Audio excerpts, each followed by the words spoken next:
श्री स्वामी समर्थ. नमस्कार सर्वांना. तर मी रीमा आणि आज मी चालली आहे मालाडच्या मच्छी मार्केटला आणि तिकडचंच तुम्हाला आज मी दाखवणार आहे व्हिडिओमधनं की मालाडला मच्छी कशी मिळते, काय भावनी मिळते, किती फ्रेश असते आणि मालाडला जायचं कसं, मालाड मार्केट कुठे आहे, ती सगळी माहिती ह्या पार्ट 2मध्ये आपण बघणार आहोत.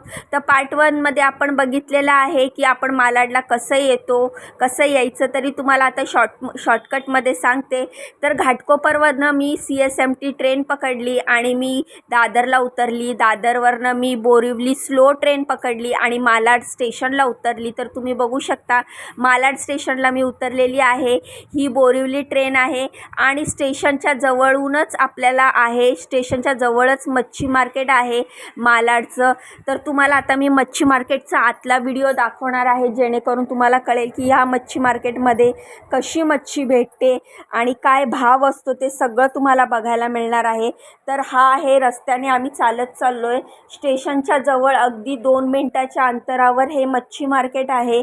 आजूबाजूला असे कपड्याची वगैरे, चपलेंची वगैरे दुकानं आहेत आणि मच्छी मार्केट खूप मोठं आहे. मी या मच्छी मार्केटला 2-3 वेळा ह्या आधीसुद्धा गेली होती आणि तिकडून मी मच्छी देखील आणली होती. तर लगेचच 2 मिनिटामध्ये आपण मच्छी मार्केटमध्ये एंट्री करतो आणि हे खूप मोठी जागा आहे, खूप मोठं मच्छी मार्केट आहे.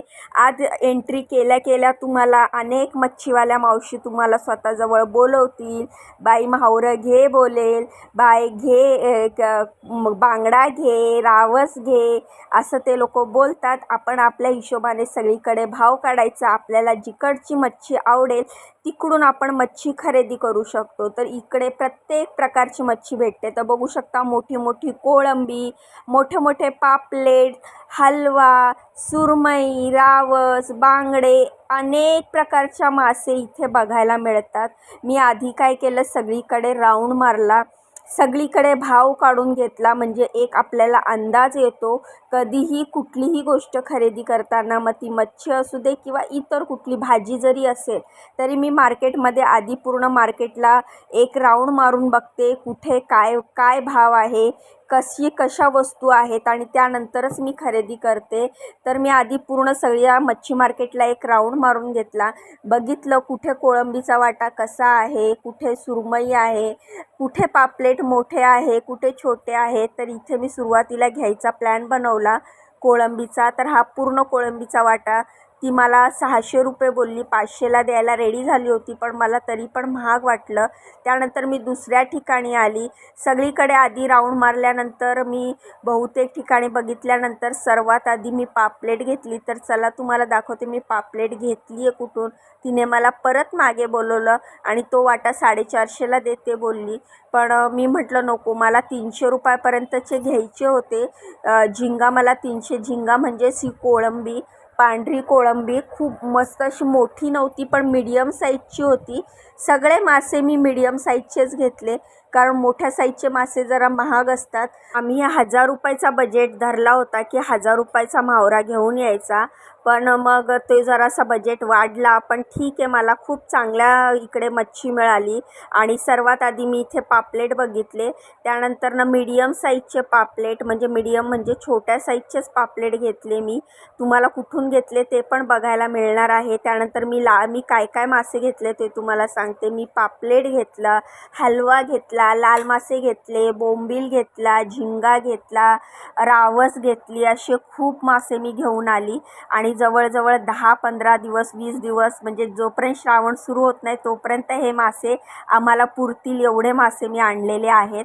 तर बघू शकता इथे लाल कोळंबी पण आहे, काळी कोळंबी पण आहे आणि अशा बाजूबाजूला असे वाटे लावलेले असतात. आणि आपल्याला जिथे परवडेल, जिकडचा मासा आपल्याला आवडेल, जिथे आपल्याला फ्रेश मासा वाटेल तिथून आपण घ्यायचा आहे. तर इथे बोंबीलसुद्धा आहे आणि झिंगासुद्धा आहे, म्हणजेच कोळंबीसुद्धा आहे. तर सगळीकडे फिरल्यानंतर मी विचार केला की आपण ह्या ठिकाणाहून पहिले सर्वात आधी मी पापलेट घ्यायचा विचार केला. मी राणी मासा पण बघितला, तर राणी मासा 100ला 6 होते.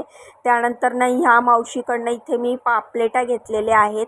तर इथे पापलेटा तिला विचारलं मी, तर हे बघा इथे बघू शकता तिच्याकडे 300 रुपयाला 12, 200 रुपयाला 12, 500 रुपयाला 12 अशा 3 प्रकारच्या साईजचे पापलेट होते. तर सगळ्यात छोटे जे पापलेट होते ते खूप छोटे होते, ते 200 रुपयाला 12 होते. आणि जे 300ला 12 होते ते थोडेसे जरा मोठे होते आणि 500ला 12 सर्वात मोठे होते. तर जे ती 300ला 12 बोलली ना ते घेतले मी पापलेट. हे जे प्लेटवर दिसत आहेत ते 12 पापलेट मी 300 रुपयाला 12 बोलली ती, ते मी 200 रुपयाला 12 तिच्याकडे मागितले आणि तिला त्या पिशवीतनं काढायला लावले. आणि ते जे मोठे मोठे जरा दिसत आहेत ते पापलेट मी 200 रुपयाला 12 घेतलेले. तर साईज तुम्हाला इथे दिसतच असेल, एवढे पण छोटे नाही आहेत, आपल्या हाताच्या पंजा एवढे पापलेट आहेत. तर हे पापलेट मी 200 रुपयाला 12 घेतलेले आहेत. त्यानंतर त्यांना पैसे वगैरे दिले आणि मग त्यानंतर ना आम्ही दुसऱ्या ठिकाणी निघालो. तर अशा प्रकारे इथून आम्ही कोळंबी घेतली. तर इथे कोळंबी तुम्ही बघू शकता, कोळंबी आम्ही 350 रुपयाची घेतली. अंदाजे वजन ह्याचं 1 किलोच्या आसपास असेल. मीडियम साईजची कोळंबी होती आणि पिशवी भरून कोळंबी होती. ही 350 रुपयाची कोळंबी आम्ही घेतली आणि तिचा हा शेवटचं उरलेलं होतं, संपली होती. मी तिला थोडीशी लावून मागितली तर तिच्याकडची संपलेली होती. तर तिच्या बाजूच्या ताईंनी मला ही कोळंबी लावून दिली. त्यानंतर ना आम्ही पुढे चालत होतो, आम्हाला सुरमई घ्यायची होती, सुरमई बघत होतो. त्यानंतर ना ह्या कोळंबीचे पैसे दिले आणि ह्या सुरमईचा भाव काढला. तर ही सुरमई 500 रुपये बोलली ती, मी तिच्याकडे 400 रुपयाला मागितली पण ती नाही बोलली. सुरमई बऱ्यापैकी मोठी होती आणि बरोबर आहे ते 500 रुपये त्याचा भाव. खरं तर स्वस्तच आहे. घाटकोपरला हीच सुरमई 800 ते 1000 रुपयाला भेटते. त्यानंतर आम्हाला हवे ते सगळे मासे घेतले मी, जसं की पापलेट घेतले, झिंगा घेतला, बोंबील घेतले, रावस घेतला, त्यानंतर हलवा घेतला, लाल मासा घेतला. सगळे मासे तुम्हाला घरी गेल्यावर मी दाखवणारच आहे. त्यानंतर ना आम्ही येण्यासाठी ट्रेनमध्ये बसलो. मालाडवरनं निघालो तेव्हा ह्या ट्रेनला थोडीशी गर्दी होती. बोरिवलीवरनं आम्ही चर्चगेट ट्रेन पकडली आणि आम्ही दादरला उतरलो. दादरवरनं आम्ही कल्याण ट्रेन पकडली आणि आम्ही घाटकोपरला आलो. त्यानंतर आल्या आल्या हे काम लागलं. तर तुम्ही बघू शकता, आम्ही दोघंजणं मच्छी साफ करायला बसलो, कारण मिस्टरांना नाईटला जायचं होतं आणि 8 वाजेपर्यंत आम्हाला हे मच्छीचं काम संपवायचं होतं. तर मी मिस्टरांना म्हटलं, तुम्ही घाई करू नका, हाताला काटा बिटा टोचेल, कारण जो लाल मासा होता ना त्याचा काटा खूप कडक होता. तर मग आम्ही हळूहळू करायला घेतलं. तर ह्यांनी सर्वात आधी पापलेट साफ करायला घेतले आणि मी बोंबील साफ करत होती. बोंबील आणि झिंगा म्हणजेच कोळंबी, बोंबील आणि कोळंबी साफ करायचं काम माझं होतं, बाकीचे सगळं तेच साफ करणार होते. तर मी पटापट बोंबीलचे डोके उडवून घेतले आणि पोटातली घाण काढायला घेतली. तर हे सर्व बोंबील जे दिसत आहेत तुम्हाला ते मी 200 रुपयाचे बोंबील घेतलेले. मीडियम साईजचे होते, जास्त मोठे नव्हते. तुम्ही बघू शकता ह्या साईजचे बोंबील होते आणि ते 200 रुपयाचे बोंबील होते. 200 रुपयाचे बोंबील घेतलेले आणि हे बघू शकता ही कोळंबी आपण घेतलेली आहे 350 रुपयाची. तर ही 350 रुपयाची कोळंबी आहे. जास्त छोटी पण नाही आहे, मोठी पण नाही आहे, मीडियम साईजची कोळंबी आहे. तुम्हाला पापलेट तर मी दाखवली आहे. पापलेट पण आपण 200 रुपयाचे 12 घेतलेले आहेत. आणि त्यानंतर हे रावस घेतलेले आहेत. हे बघू शकता तुम्ही, रावस पण हे 200 रुपयाचे घेतलेले आहेत. 10 पीस आहेत हे रावस, पण 10 नाही 12 पीस आहेत रावसचे. रावस 12 पीस घेतले 200 रुपयाला. तर अशा प्रकारे 350 रुपयाची कोळंबी, 200 रुपयाचे रावस, 200 रुपयाची बोंबील आणि 200 रुपयाची पापलेट. आणि अजून तुम्हाला दाखवते मी लाल मासा आणि हलवा पण घेतलेला आहे. तर लाल मासा आपल्याला 150 रुपयाला पडला. मोठा आहे, खूप मोठा आहे, अख्खा आहे. आणि रावस तर तुम्हाला सांगितलं. आणि हलवा मासा आपल्याला 300 रुपयाला पडला. तो पण मोठा आहे, ते पण तुम्हाला दाखवणार आहे. तर इथे बघू शकता, मी आधी फ्रीज वगैरे सगळं काढून घेतलं. तर हा आहे हलवा आणि हा आहे लाल मासा.